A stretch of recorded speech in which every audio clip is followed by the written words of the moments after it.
Have you ever stood in front of a mirror and wondered if the reflection looking back is really you? What if one day your reflection decides to stop copying you? What if it decides it doesn't need you anymore? This is not just a story. This could happen to anyone. It was a late evening. Daniel had just returned home after a long, exhausting day. The streets outside were silent, the kind of silence that makes your own footsteps sound louder than they should. He dropped his bag on the floor, loosened his tie, and walked straight to the bathroom.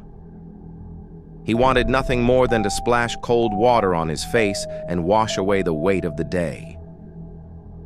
But when he looked up into the mirror, something didn't feel right. For a moment, he thought his eyes were playing tricks on him. He raised his hand to wipe his face. The reflection copied him, but not immediately. There was a delay, a fraction of a second. Too long. He frowned. Must be tired, he whispered to himself, forcing a laugh. But deep inside, a shiver crawled up his spine. The next night, it happened again, only this time, worse. He brushed his teeth, spat into the sink, and casually glanced up at the mirror. The reflection didn't move. It stood still, its lips curved upward into the faintest smile. Daniel froze. He slowly waved his hand side to side. The reflection didn't wave back. It just stared and smiled wider. His heart began to pound.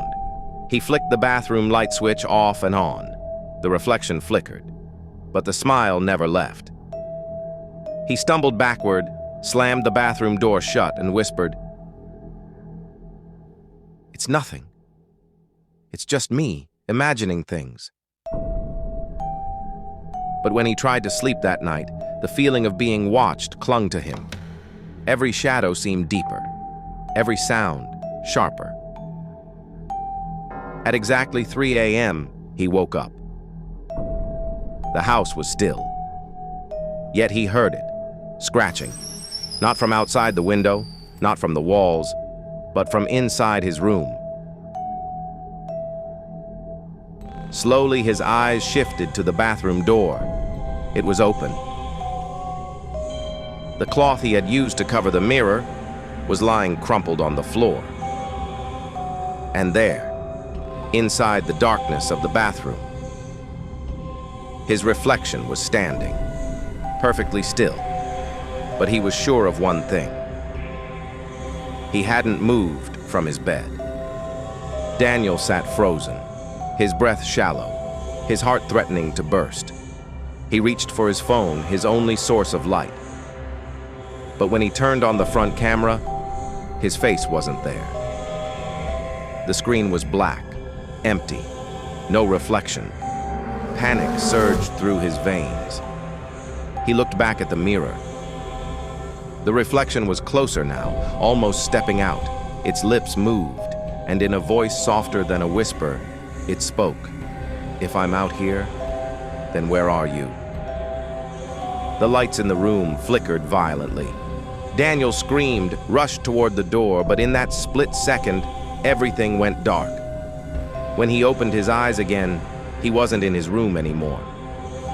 He was inside the mirror, his palms pressed against the glass, pounding desperately. On the other side, his reflection, no, his double, stood in his place.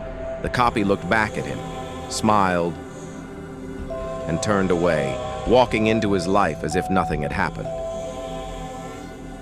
Daniel's voice echoed inside the cold emptiness of the mirror, but no one could hear him.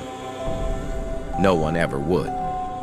And since that night, the reflection has been living his life. No one notices the difference, not his friends, not his family. But sometimes late at night, if you stand in front of a mirror long enough, and you notice your reflection moving just a second too late, don't blink, don't turn away, because maybe It's already waiting for your turn.